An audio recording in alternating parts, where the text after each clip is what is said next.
Praise the lord. మీకందరికీ మన ప్రభు అయిన యేసుక్రీస్తు నామములో శుభములు తెలియజేస్తుంటున్నాను.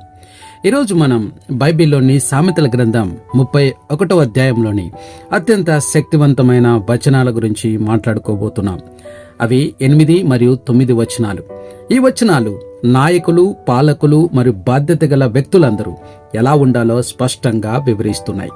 ముఖ్యంగా మూగవారికిని, దిక్కులేని వారికి అందరికీ న్యాయం జరుగునట్లు నీ నోరు తెరుము అనే ఈ మాటలు మనకు ఒక గొప్ప పిలుపునిస్తున్నాయి. భక్తిహీనుల పక్షాన మాట్లాడటం, దీనులకు, పేదవారికి న్యాయం జరిగించటం ఎంత ముఖ్యమో ఈ వచనాల ద్వారా తెలుసుకుందాం. ఈ గొప్ప ధర్మాన్ని గురించి పూర్తిగా అర్థం చేసుకోవాలంటే వీడియో చివరి వరకు చూడండి. మీ అభిప్రాయాలను కామెంట్స్లో తెలియజేయండి. అలాగే ఈ వీడియోను మీ స్నేహితులు, కుటుంబ సభ్యులతో పంచుకోండి. ఇలాంటి మరిన్ని వీడియోల కోసం మా ఛానల్ను సబ్స్క్రైబ్ చేసుకోండి. ముందుగా చిన్న ప్రార్థన చేసుకుని వాక్య భాగంలోనికి వెళ్ళిపోదాం. మా ప్రియ పరలోకపు తండ్రి, ఇంతవరకు మమ్మల్ని కాచి కాపాడి నడిపించిన దేవా, నీకు స్తోత్రములు తండ్రి. దేవా, ప్రతిదినం నీ వాక్యం ద్వారా అనేకమైన లోతైన విషయాలు మాతో మాట్లాడుతూ తండ్రి మమ్మల్ని బలపరుస్తున్నందు బట్టి స్తోత్రాలు. ఈ దినం సామెతల గ్రంథం 31వ అధ్యాయం 8, 9 వచనాలను ప్రభా మేము ధ్యానించుకోబోతుండగా వినగలిగిన చెవులను, గ్రహించగలిగిన మనసును మాకు దయచేయండి. మీ ఆత్మ సహాయం మాకు అనుగ్రహించమని మా ప్రభువును రక్షకుడైన యేసుక్రీస్తు వారి అతి శ్రేష్టమైన నామంలో బ్రతిమాలు అడిగి వేడుకుంటున్నాం తండ్రి, ఆమేన్. ముందుగా సామెతల గ్రంథం 31వ అధ్యాయం 8వ వచనాన్ని చదువుకుందాం. మూగవారికిని, దిక్కులేని వారికందరికీ న్యాయం జరుగునట్లు నీ నోరు తెరువుము. ఈ వచనం రాజైన లెముయేలు తల్లి అతనికి చేసిన అత్యంత ముఖ్యమైన ఉపదేశాలలో ఒకటి. ఈ వచనం రాజు లేదా అధికారి యొక్క ప్రధాన బాధ్యతను వివరిస్తుంది. అదే న్యాయం చేయడం. ఈ వాక్యం 2 బలహీనల గురించి ముఖ్యంగా ప్రస్తావించింది. మొదటిగా మూగవారికిని, అంటే ఇక్కడ కేవలం మాట్లాడటం లేని వారిని మాత్రమే కాకుండా తమ పక్షాన మాట్లాడటం లేని లేదా ధైర్యం లేని, తమ సమస్యలను వినిపించుకోలేని నిస్సహాయులను సూచిస్తుంది. ఇక రెండో వ్యక్తి దిక్కులేని వారికి అందరికీ అంటే వీరు సమాజంలో అండలేని వారు, ముఖ్యంగా పేదలు, అనాథలు, విధురాండ్ర వంటి బలహీన వర్గాలు. ఈ 2 వర్గాల ప్రజలు తరపున రాజు లేదా నాయకుడు ఏం చేయాలో ఈ వాక్యం స్పష్టం చేస్తుంది. నీ నోరు తెరుము అంటే పాలకుడు తన అధికారాన్ని, తన మాటను ఉపయోగించి ఆ బలహీనులకు న్యాయం జరిగేలా చూడాలి. వారి పక్షాన వాదించాలి, వారికి సహాయం చేయాలి. ఈ వచనం మొత్తం సారాంశం ఏమంటే, ఒక రాజు లేదా ఏ నాయకుడైనా తన పదవిని తన వ్యక్తిగత లాభాల కోసం కాకుండా సమాజంలో అత్యంత బలహీనంగా ఉన్న వారికి రక్షణ కల్పించడానికి, వారికి న్యాయం చేయడానికి ఉపయోగించాలి. నోరు తెరిచి మాట్లాడలేని వారి తరపున నోరు తెరిచి మాట్లాడే బాధ్యత రాజుపై ఉంది. ఈ ఆజ్ఞ ద్వారా దేవుడు న్యాయం పట్ల ఎంత శ్రద్ధ వహిస్తున్నాడో తెలుస్తుంది. అన్యాయాలు, హింసలు జరుగుతున్న విషయం మాకేం తెలియదని ఎవరైనా తప్పించుకో చూస్తే దేవుడు ఒప్పుకోడు. అంతేకాదు, కష్టాల్లో ఉన్నవారు, పేదలు, అవసరంలో ఉన్నవారు, అన్యాయంగా నేరాలను మోసేవారు, వీరందరి పట్ల కేవలం జాలిపడి ఊరుకుంటే కుదరదు.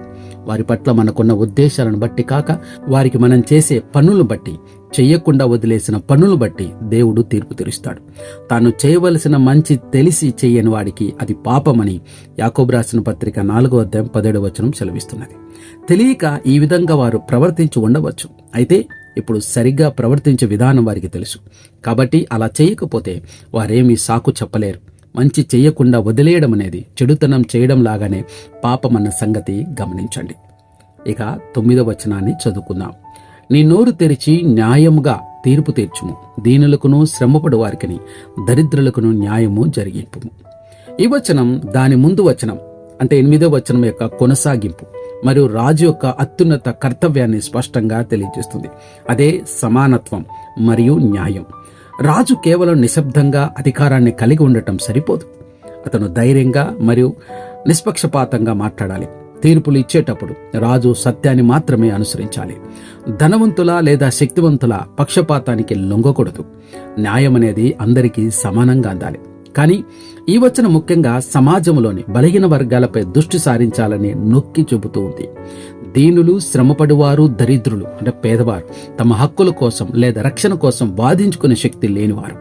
శక్తిమంతులు వీరిని సులభంగా అణిచివేసే అవకాశం ఉంది. కాబట్టి రాజు లేదా పాలకుడు తన అధికారాన్ని ఉపయోగించి బలవంతుల దోపిడీ నుండి బలహీనలను రక్షించాలి. తద్వారా వారికి నిజమైన న్యాయం జరుగుతుంది. ఈ వచనం మొత్తం సారాంశం ఏమంటే, లెముయేలుకు లేదా ఏ నాయకుడికైనా సరే తన అధికారాన్ని కేవలం పాలన కోసం కాకుండా సామాజిక న్యాయాన్ని స్థాపించడానికి ఉపయోగించాలని ఒక స్పష్టమైన మరియు బలమైన ఆదేశం ఇస్తుంది. నిజమైన నాయకత్వం అనేది ధనవంతుల సమస్యలను పరిష్కరించడం కంటే పేదలు మరియు నిస్సహాయుల తరపున పోరాటంలోనే ఉందనేది బోధిస్తుంది. యెషయా గ్రంథం 1వ అధ్యాయం 17వ వచనం, మంచి చేయడం నేర్చుకోండి, న్యాయాన్ని అనుసరించండి, హింసకు గురైన వారిని విడిపించండి, తండ్రి లేని పిల్లలకు న్యాయం చేకూర్చండి, వితంతువుల పక్షాన వాదించండి అని సెలవిస్తున్నది. చెడుతనం చేయడం మనుషులు వేరే నేర్చుకోవాల్సిన అవసరం లేదు. ఊపిరి తీసుకున్నంత సహజంగా అది వారికి అబ్బుతుంది. సరైనది చేయడమే నేర్చుకోవాల్సి ఉంది. ఒక్కడే అయినా నిజ దేవుని వైపుకు మళ్ళడం ద్వారాను, దేవుని వాక్కును పఠిస్తూ దానికి లోబడుతూ ఉండడం ద్వారాను దీన్ని సాధించవచ్చు. దేవుని వాక్కు లేకుంటే కొన్నిసార్లు మనుషులకు మంచేమిటో చూచాయికగానైనా తెలియదు. దేవుని వాక్కు మనకెంత బాగా తెలిస్తే మంచేమిటో అంత బాగా బోధపడుతుంది. ఈ భూమిపై ఉన్నంతకాలం దేవుని ప్రజలు మంచి చేయడం నేర్చుకుంటూనే ఉండాలి. విన్నారు కదండి, ఈ వీడియో మీకు నచ్చిందని ఆశిస్తున్నాను. సామెతల గ్రంథం 31వ అధ్యాయం 8-9 వచనాల్లో రాజైన లెముయేలు తల్లి ఇచ్చిన ఈ గొప్ప సందేశం కేవలం రాజులకు మాత్రమే కాదు, మనందరికీ వర్తిస్తుంది. మన చుట్టూ ఉన్న సమాజంలో అన్యాయానికి గురవుతున్న వారి కోసం, తమ గొంతు వినిపించలేని వారి కోసం మనం మాట్లాడాలి. దీనులకు, దరిద్రులకు న్యాయం జరిగేలా చూడటం మన బాధ్యత. మనం ఇతరుల కోసం నిలబడినప్పుడే నిజమైన దైవిక జ్ఞానాన్ని ఆచరించినట్లవుతుంది. మర్చిపోవద్దు, మనకు మంచి చేయడం తెలిసి కూడా చెయ్యకపోతే అది పాపమని హెచ్చరిక చేస్తుంది వాక్యం.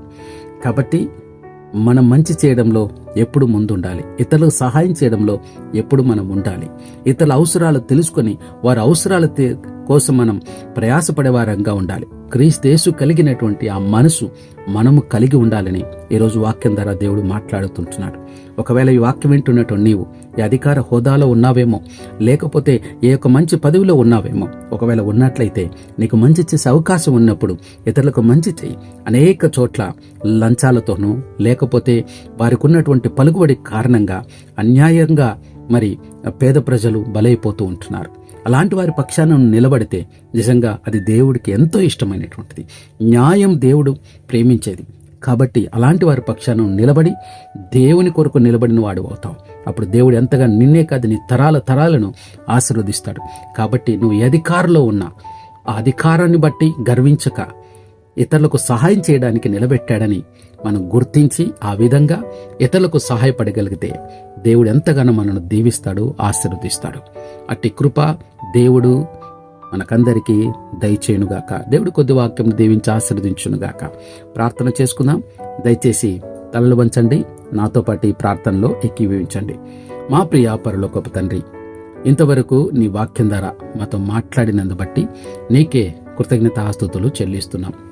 దేవా, మా చుట్టూ ఉన్న సమాజంలో అన్యాయానికి గురవుతున్న వారి కోసం, తమ గొంతు వినిపించలేని వారి కోసం మేము మాట్లాడుటకు, వారికి అండగా నిలబడుటకు, అయా తండ్రి, దీనులకు దరిద్రులకు న్యాయం జరిగేలా చూడగలుగుటకు తండ్రి మా హృదయాలను ప్రేరేపించమడుగుచున్నాం. దేవా, వారి పక్షాన్ని నిలబడుటకు మాకు నేర్పించమని అడుగుచున్నాం. తండ్రి, లంచగొండితనముతో తండ్రి న్యాయము ప్రభా తండ్రి పక్కదారి వెళ్ళిపోకుండానట్టు తండ్రి, మేము కళ్ళ ముందు ఇదిగో అన్యాయం జరుగుతున్నప్పుడు చూస్తూ తండ్రి ఊరకొండకుండా దాని పక్షాన ఇదిగో ప్రభా నిలబడుటకు, న్యాయం పక్షాన్ని నిలబడి అయా తండ్రి అన్యాయం జరుగుతున్న చోట అన్యాయం జరగకుండా ఆపగలుగుటకు తండ్రి మాకు సహాయం చేయమని అడుగుచున్నాం. తండ్రి దేవా, కృప చూపించండి నాయన. దేవా, సరైనటువంటి పాలన జరుగుటకు కృప చూపించండి. మా దేశంలో ప్రభా తండ్రి నాయన నాయకులు చక్కని పాలన అందించుటకు కృప దయచేయండి. అయా తండ్రి నాయన కోట్లలో సరైనటువంటి న్యాయం వచ్చేలాగా నా కృప చూపించండి. తండ్రి నాయన ఇదిగో ఒక సమస్యతో తండ్రి ఒక పోలీస్ స్టేషన్కి వెళ్ళినా ఇంకో చోటికి వెళ్ళినా అక్కడ అన్యాయం జరగకుండానట్లు అయా మీరు కృప చూపించమని అడుగుచుంటున్నాం. ఈరోజు ప్రభా తండ్రి మా దేశమంతటా మేము చూస్తున్నాం. అనేక చోట్ల ప్రభా నీ బిడ్డల మీద జరుగుతున్నటువంటి అన్యాయమైనటువంటి తీర్పులు, అన్యాయమైన పరిస్థితులు ప్రభా మేము చూస్తూ ఉంటున్నాం. దేవా, వాటి విషయమే ప్రార్థన చేస్తున్నాం. తండ్రి కృప చూపించండి నాయన. అయా తండ్రి నాయన అన్యాయంగా కేసులు పెడుతున్నారు. తండ్రి నాయన తండ్రి మౌనంగా ప్రార్థన చేసుకుంటున్నా ఇదిగో తండ్రి అది తప్పన్నట్టుగా తండ్రి ఏ ఒక్క నిందలేసి అయా సేవకులను ఇబ్బందులు పాలు చేస్తూ ఉంటున్నారు. అయా అతని న్యాయం జరగటం లేదు, పోలీస్ స్టేషన్కి వెళ్ళి న్యాయం జరగట్లేదు. అయా మీరే కృప చూపించండి నాయన. అయా అతను మీరే సహాయం చేసి మీరే న్యాయం తీర్చమని అడుగుచున్నాం తండ్రి. దేవా నీ బిడ్డల పక్షాన మేము నిలబడి అయా తండ్రి వారికి ధైర్యం ఇచ్చి నడిపించమని అడుగుచున్నాం. దేవా నిన్నే నమ్ముకొని జీవిస్తున్న బిడ్డలం సహాయం చేయండి ప్రభా. నీ కృపే లేకపోతే మేమేమైపోతాం తండ్రి. సహాయం చేయండి, కృప చూపించండి. సమస్తము ప్రభా నీ పాదాల చెంత పెడుతున్నాం, మమ్మల్ని తగ్గించుకుంటున్నాం, నేను మాత్రమే ఇచ్చిస్తూ ఎనపలను మా ప్రభు రక్షణ యేసుక్రీస్తు వారి అతి శ్రేష్టమైన నామములో బ్రతిమలు అడిగి వేడుకుంటున్నాము తండ్రి. ఆమేన్, ఆమేన్, ఆమేన్.